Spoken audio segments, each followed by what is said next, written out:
తెలంగాణలో అన్ని వర్గాల ప్రజలకు మేలు కలిగించేలా 2017-18 బడ్జెట్ రూపకల్పన చేసినట్లు మంత్రి ఈటెల రాజేందర్ తెలిపారు. సంక్షేమ రంగానికి పెద్దపీట వేయనున్నట్లు మంత్రి స్పష్టం చేశారు. సోమవారం అసెంబ్లీలో తెలంగాణ బడ్జెట్ను ప్రవేశపెట్టనున్న నేపథ్యంలో మంత్రి ఈటెల రాజేందర్తో మా correspondent Vikram face to face.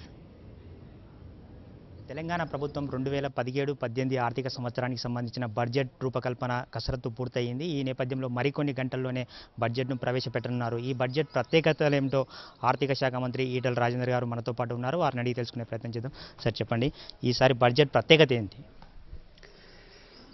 ఈసారి తెలంగాణ రాష్ట్రంలో ఏ వర్గాలైతే అభివృద్ధికి నోచుకోకుండా, ఆదరణకు నోచుకోకుండా ప్రభుత్వాల విశ్వాసం చల్లగిల్లి బతుకుతున్నటువంటి సందర్భంలో ఆ వర్గాలకు విశ్వాసం కల్పించేదిగా ఈ బడ్జెట్ రూపకల్పన ఉండబోతుంది.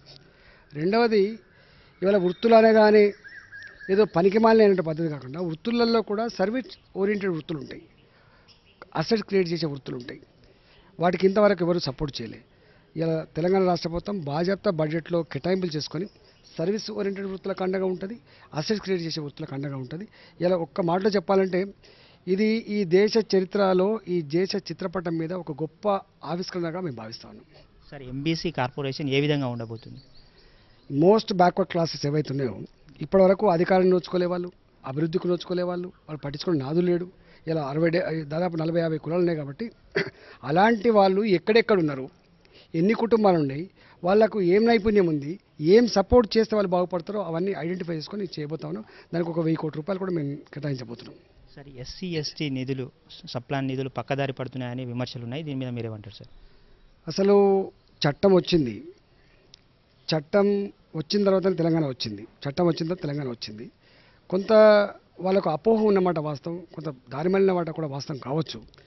కానీ ఈ సంవత్సరం బడ్జెట్ రూపురేఖలే మారుతున్నాయి కాబట్టి, క్యాపిటల్ ఎక్స్పెండిచర్ అండ్ రెవెన్యూ ఎక్స్పెండిచర్గా ఉంది కాబట్టి దీంట్లో వాళ్ళ జనాభా ప్రాతిపదికపైన వాళ్ళ డబ్బులు కేటాయించి ఆ ముద్ద నుంచెల్లే ఇతర ఖర్చులు చేయాలన్నటువంటి భావన ఉంది కాబట్టి రాబోయే కాలంలో అలాంటి పరిస్థితికి ఆస్కారం లేకుండా ఆ పైసల్ని ఎప్పుడప్పుడు ఖర్చు పెట్టి 3 నెలలకోసారి సమీక్షించుకొని అవసరమైతే క్యారీ ఫార్వర్డ్ చేసుకునే పద్ధతికి రాబోతా ఉన్నాం. సార్, పెద్ద నోట్ల రద్దు ప్రభావం తర్వాత రాష్ట్ర ఆదాయం మీద భారీ ప్రభావం చూపింది. ఆ లోటును ఏ విధంగా భర్తీ చేసుకోబోతుంది? యాక్చువల్గా అదృష్టం ఏంటంటే డిమానిటైజేషన్ తర్వాత, నోట్ల రద్దు తర్వాత stamps and registrations, motor vehicle tax ఈ రెండింటి మీద కొంత ప్రభావం పడ్డమాట వాస్తవం. కానీ 3 నెలలకే తేరుకొని ఇప్పుడిప్పుడే గాడిలో పడుతుంది. మిగతా రంగాల్లో వచ్చినటువంటి గ్రోత్ ఏదైతే ఉందో, పురోగతి ఏదైతే ఉందో దాన్ని పక్కకు నెట్టి అలా ఆన్ ది హోల్గా ఇవాళ మన tax SOTR state own tax revenues పెరిగినాయి. ఇలా దేశంలోనే నెంబర్ 1 స్థానంలో మనం ఉన్నాం. దాదాపు 16.5% గ్రోత్ రేట్ ఉంది. సార్, జీఎస్టీ ప్రభావం ఏ విధంగా ఉండబోతుంది? జీఎస్టీ తెలంగాణ రాష్ట్రానికి పెద్ద నష్టం చేయకపోవచ్చు. జీఎస్టీ కనుక వస్తే 14% ఇవాళ ఉన్నటువంటి రెవెన్యూస్కి 14% లోపు కనుక వస్తే దాన్ని కంపెన్సేట్ చేయడానికి చట్టం ఉంది. మనకు ఆ ఇబ్బంది లేదు. 5 సంవత్సరాల వరకు ఇస్తారు. మేము అనుకుంటున్నాం తెలంగాణ రాష్ట్ర ఆర్థిక పురోగతి ఈవెన్ జిఎస్డిపి దాదాపు 13-14% ఉంటుంది. ఈవెన్ ఓన్ ట్యాక్స్ రెవెన్యూస్ కూడా 16-17% ఉండే ఆస్కారం ఉంది. కాబట్టి జీఎస్టీ అమలైన తర్వాత కూడా తెలంగాణ పురోగతి, ఆర్థిక అభివృద్ధి అనేది చాలా గొప్పగా ఉన్నట్టుగా మేము భావిస్తూ ఉన్నాం. ఒకవేళ ఏమైనా జరిగితే కంపెనీ చేయడం సిద్ధంగా ఉంది. సార్, వ్యవసాయ రంగానికి బడ్జెట్లో ఎలాంటి ప్రాధాన్యత దక్కబోతుంది? మొదటి నుంచి కూడా వ్యవసాయానికి పెద్దపీట వేసినాం. తమకు తెలుసు 4,250 కోట్ల రూపాయల ప్రతి సంవత్సరం రుణమాఫీ ఇస్తున్నాం, 5,000 కోట్ల రూపాయలు కరెంటు సబ్సిడీ ఇస్తున్నాం, 17,000 కోట్ల రూపాయలు ఈ సంవత్సరం ఆల్మోస్ట్ ఇరిగేషన్ ఖర్చు పెట్టినాం.